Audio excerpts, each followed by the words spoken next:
Hey, welcome to Easy Electricity. My name's Andre. I'm an electrician in Ontario, Canada. For my first video, I want to show you how to wire, come this way, show you how to remove an old bathroom GFCI and wire up a new one.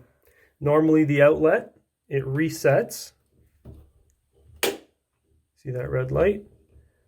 And then when you push the reset button, it resets. That's a good working one. But for example, if yours doesn't reset, when you push the button, it doesn't reset, it likely needs to be replaced. I'm going to show you how to do that today. First, you can start by taking the cover plate off. And I would recommend, highly recommend, turning off the power. You find which breaker this is fed from. Turn it off. And then we'll continue with removing the outlet. Once you've got your power off, you can go ahead and remove your outlet.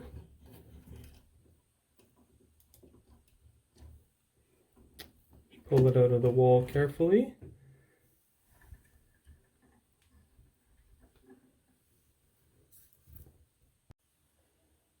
With the power off, I'm going to take each wire out.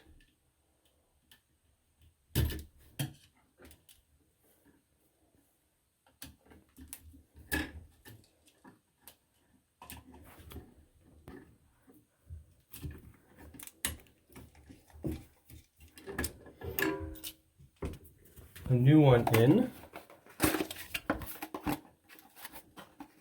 And on your new one, you'll see usually they have a sticker on the back. This sticker I can explain later, but if you see here in my box, I've only got a black and a white wire and my ground, which is around a screw in the back. If I only have one set of black and whites, that means each of those goes on their screws. If you look at the front of the plug, your black wire is going to go onto the brass screw. Your white wire will go onto the silver screw. And your green, the bare copper, will go around your bond at the bottom. So you'll start by putting in your bare copper wire first. Tighten that up. Next we'll move to the white.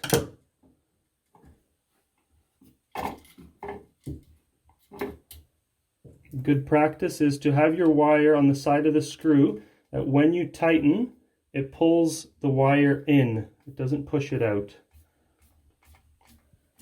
Tighten that up and then get your black on the other side.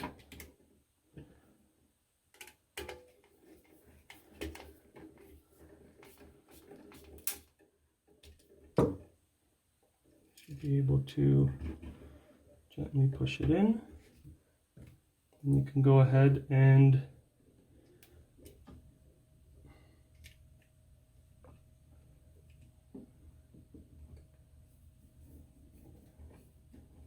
find the screw hole there.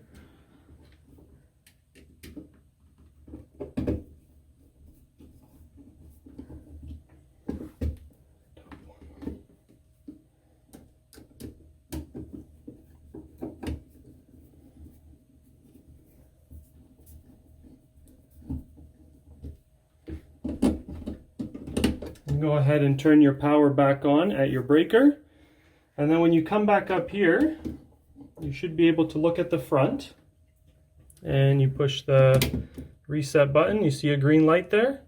It means it's all working. But once you're finished tightening up the screws, you can go ahead and put the new plate back in.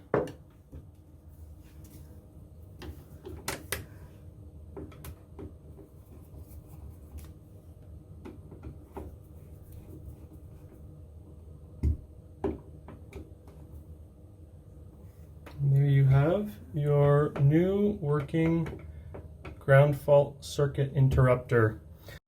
I said earlier that I would tell you what this yellow sticker meant.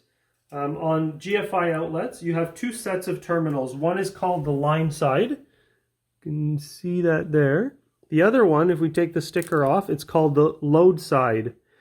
Line On this one, it happens to be the bottom. Sometimes they're flipped, it's on the top.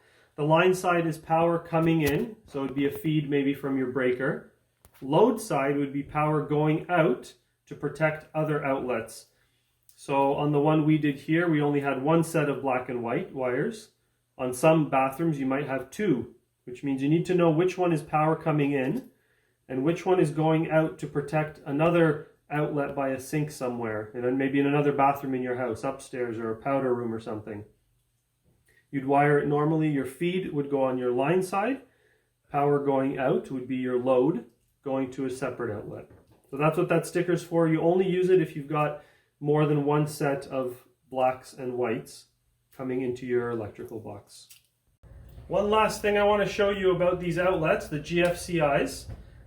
The way they work and protect you and your equipment, your appliances, is they monitor the black and white wires, and if there's a discrepancy between current flowing from one to the other, if there's more current flowing on the black than on the white, it automatically trips or stops current from flowing on anything on the outside here. Your wires at the back will still be live, but the front will be protected until that problem is fixed or figured out.